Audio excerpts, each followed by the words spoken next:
Hi friends, இப்போ நம்ம பாக்கியலட்சுமி பார்க்க போகிறோம். பாக்கியலட்சுமியில் எப்போ பாரு அழுகாச்சி சீனாக இருந்துப்பா. சாப்பாடா 10 நாள் 15 நாள் கழிச்சு கிட்டத்தட்ட சிரிப்பு சீன்ஸ் கேட்குதாடா அப்படிங்கிற மாதிரி ஆயிடுச்சு. எங்கடா சிரிப்பு சத்தம் கேட்குதுன்னு எட்டி பார்த்தா நம்ம லட்டு ஒரு காமெடி ஃபன் பண்ணிட்டு இருக்கு. என்னன்னு பார்க்குறீங்களா?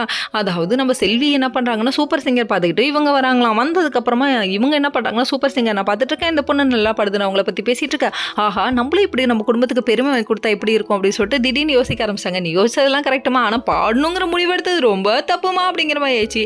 இது தெரியாமல் ஜெனியை வந்துட்டு என்கரேஜ் பண்ணுறாங்க.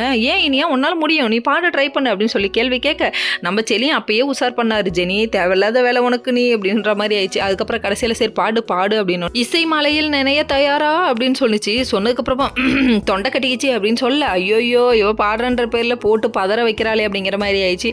அதுக்கப்புறம் இவ பாடுறன்ற பேரில் இது எப்படி இருக்குது தெரியுமா?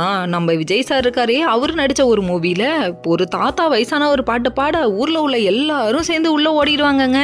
ஊரில் ஏரியாவில் யாருமே இருக்க மாட்டாங்க. அந்த மாதிரி இருக்குது. நம்ம இனிய லட்டு பாடுறத தாங்க முடியாமல் போதும் போதும் போதுமா, நீ பாட்டு பாடுறன்ற பேரில் என் மனசை ரொம்ப நோகடிச்சிட்டமா அப்படின்னு சொல்லிட்டு இவங்களே சொல்லிட்டு கிளம்பிட்டாங்க. அதுக்கப்புறம் இதெல்லாம் ட்ரை பண்ணாத வீண் விபரீதம்னு சொல்லிட்டாங்க. அதுக்கப்புறம் நம்ம செலியை என்ன பண்ணுறாங்கன்னா எலியில் பார்க்க வராரு வீட்டுக்கு. என்ன ஒரு இன்ப அதிர்ச்சி அப்படிங்கிற மாதிரி ஆயிடுச்சு. அதுக்கப்புறம் ஃபுட் வாங்கிட்டு வந்திருக்கேன், எல்லாரும் சாப்பிட்லாம்ப்பான்னு சாப்பிட்டுட்டு இருக்கும்போது டிவியும் வாங்கி கொடுத்துறாரு. அந்த டைம் பார்த்து கோபி என்ட்ரி கொடுக்க கோபி பார்த்தோன்னே அவ்வளோ மகிழ்ச்சி அடையாரு. என் செல்லோண்டா என் தங்கடா வேறாடாங்கிறாரு. சரி நீ கொஞ்ச நாளாக போதும் கிளம்புப்பா அப்படிங்கிற மாதிரி ஆயிடுச்சு. அதுக்கப்புறம் மறுநாள் விடியுதுங்க. லட்டுவை கொண்டு போய் காலேஜ் விடுறது யாருன்னு பார்த்தா நம்ம பாட்டி. உடனே பேச வராரு கோபி.